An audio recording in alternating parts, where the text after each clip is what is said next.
এসরে মমিন পড়র কুরআন, সময় কিন্তু আর বেশি নয়।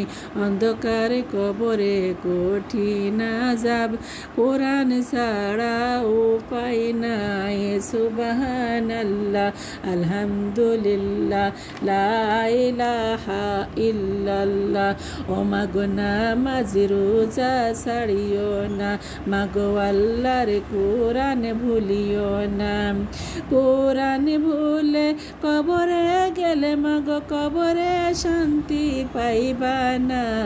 সুবহানাল্লাহ, আলহামদুলিল্লাহ, লা ইলাহা ইল্লাল্লাহ, লা ইলাহা ইল্লাল্লাহু মুহাম্মাদুর রাসূলুল্লাহ। সবাই বলি সাল্লাল্লাহু আলাইহি ওয়াসাল্লাম। সম্মানিত আমার মা বোনেরা, এই দুনিয়া ক্ষণস্থায়ী, চিরস্থায়ী নয়। এই দুনিয়া ছেড়ে আমাদেরকে চলে যেতে হবে। মহান আল্লাহ পাক রব্বুল আলামিন আমাদের পৃথিবীর জমিনে পাঠাইয়া দিয়েছেন, প্রত্যেকটার হাতেই মৃত্যুর টিকিট কাটা।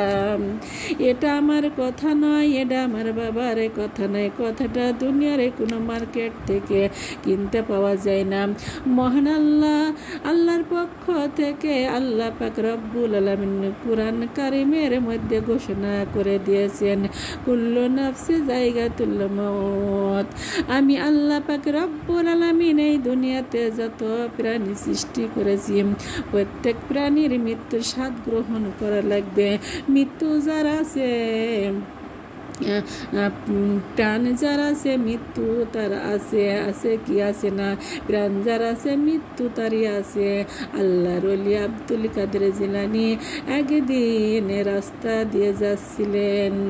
আল্লাহু আল্লাহ, আল্লাহু আল্লাহ, মন ভরিয়া ডাকি রে বান্দা, প্রাণ ভরিয়া ডাকি রে বান্দা, গোনা পাবি মাপ। আল্লাহু আল্লাহ, আল্লাহু আল্লাহ, লা ইলাহা ইল্লাল্লাহু মুহাম্মাদুর রাসূলুল্লাহ। সবাই বলি সাল্লাল্লাহু আলাইহি ওয়াসাল্লাম।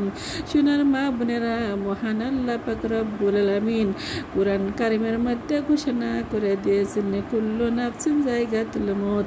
আল্লাহ পাক রব্বুল আলামিন বলেছেন প্রত্যেকটা প্রাণীর মৃত্যু স্বাদ গ্রহণ করবে। প্রাণ যার আছে মৃত্যু তারই আছে, আছে কি আছে না। আমরা সবাই মারা যাব। এই দুনিয়াটা হলো ক্ষণস্থায়ী, চিরস্থায়ী নয়।